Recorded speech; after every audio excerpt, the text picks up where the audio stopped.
For this video, what we're going to look at is the sprite. Now, textbooks often do what I refer to as the ratio of inverse proportionality, which is they minimize something that is so vitally important to the industry at large. And I have no explanation for why it is that they have made that decision. The sprite is actually one of those tremendously important things that you as a web developer and web designer are going to rely on, especially as your properties grow larger and larger and larger.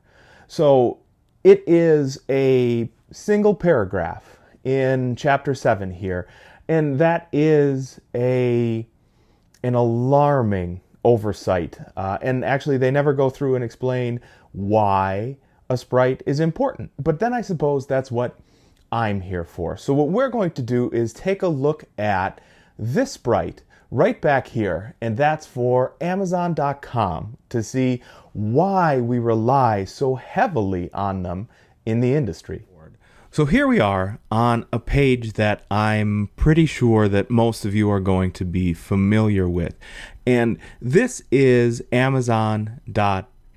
So let's just set up a little bit of a story here so we can kind of understand the importance of the sprite as it relates to what Amazon.com is doing. So in a regular classroom environment, we would be going through this, you're listening to this video, what's called asynchronously. Everybody's a little off from one another. Maybe we all started off a little off. But you're looking at this at a different time than everybody else. But in a classroom environment, when I say, okay, let's everybody go look at this, we have 20 people who are all of us at the same time going to come here to Amazon.com, and we are going to load the Amazon.com homepage. And it turns out that this is perfect because in a lab environment, just like I am here, I'm using Edge beta browser for this so that I'm not signed in with my Amazon account. You can see up here, it says sign in. So that means, Amazon does not know who I am currently coming to this particular page. And your page is going to look a little bit differently than mine, right? Because I'm doing this on a page that doesn't know I'm Eric Wolf, but you're probably doing it on a page that knows who you are, right? So you're going to see that you are signed in to your Amazon account. But here's the question. How many of the images on this page, just look at the page right here that we're both of us looking at. How many of these images are the same between you and me? That's a purposeful, dramatic pause. So the sprite says, look, if I can serve to you the same image as I can serve to everybody else, what we're going to do is we're going to save server-side load time. So when you come as an ordinary consumer here to Amazon.com, you see images. You see an image, an image, an image, an image, an image, an image, an image, an image, an image, an image, an image, an image, an image, an image, an image, an image, an image. But what I can tell you is, as a web developer, we see a bunch more images. Now, all of these images are going to change over time, right? They are going to be based on your habits, or they're going to be based on, is it a certain holiday weekend or something? And those are going to change over time. But Amazon knows I can put together, if I as an Amazon, they can put together one sprite that contains an image map, and that image map has dozens of smaller images in it, so that each time it is that you come back to Amazon.com, you do not have to be served dozens of separate images. You can be served one slightly larger image. So let me show you the images that are the same for everybody so that we can see just how many of them Amazon.com really has. So way up here, it's called the hamburger icon, the 3 lines, that's an image. This Amazon logo is an image. This map icon is an image. This magnifying glass is an image. This flag is an image. This cart is an image. This bumper is an image. And when I hover over it, some of these bumpers change color. So this right bumper and this left bumper are both images. When I scroll down a little bit more, I've got left bumper and right bumper, but you'll notice as I go left, left, or right, right, right, that image changes colors, and here it's highlighted, the outside is.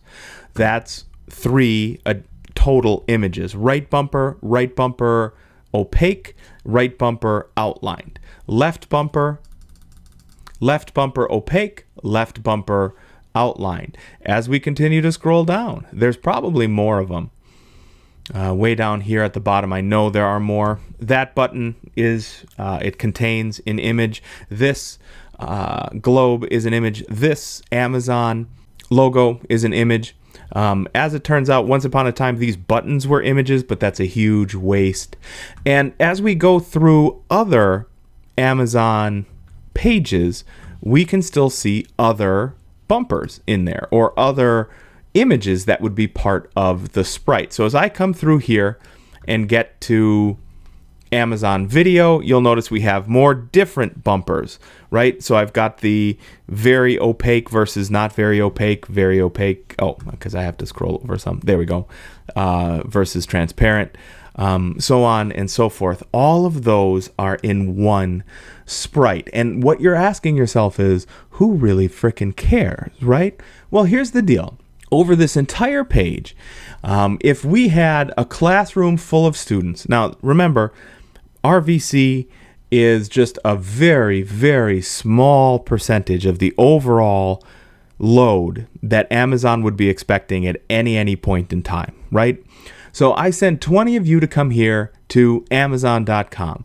Right here on the homepage, there are at least, I would say, in the neighborhood of 80 to 100 images. And actually, that's just the ones you can see. As you go through the bumpers, there's more. So let's conservatively call it 200 images here on the homepage. That means it's 200 times 20 for just a Rock Valley College classroom to come here to Amazon.com to request images. So that's 4,000 images that we have to have on this page from just our classroom. Now, the way server-side works is you make a single request, you get a single response. You make a single request, you get a single response. So each one of these images is actually taking server time away from Amazon.com. So they want you and your request to get out of the way as quickly as possible so that they can serve the next, computer, the next node that's coming around to actually request an image. So if they can get hundreds of these images out of the way, so the Amazon Sprite is pretty big. It's less than a megabyte, but it contains dozens and dozens of these types of images, the bumper images, the playback controls for Amazon Music. It contains the shopping carts, the different sizes of shopping carts. It contains all of those things that Amazon knows are not time sensitive. So a Pride's Call to Solidarity, that is not here all year round. Summer updates, that is not going to be here over winter, right? But they know left bumper, right bumper, those are going to be here. So you can see how a sprite saves time, which in the end saves money, because if Amazon can serve you one slightly larger image than 4 dozen very, very small images, that turns out to be a wealth of time saving overall for the greater Amazon.com. We do this at rockvalleycollege.edu as well. All of those bumpers are part of our sprite. All of those scroll images, things like that, all of that turns out to be part of the RVC sprite so that we can serve fewer requests in less amount of time, which overall increases the unknown potential future clients opinion of how fast it is our page loads. So sprites are really important for web developers.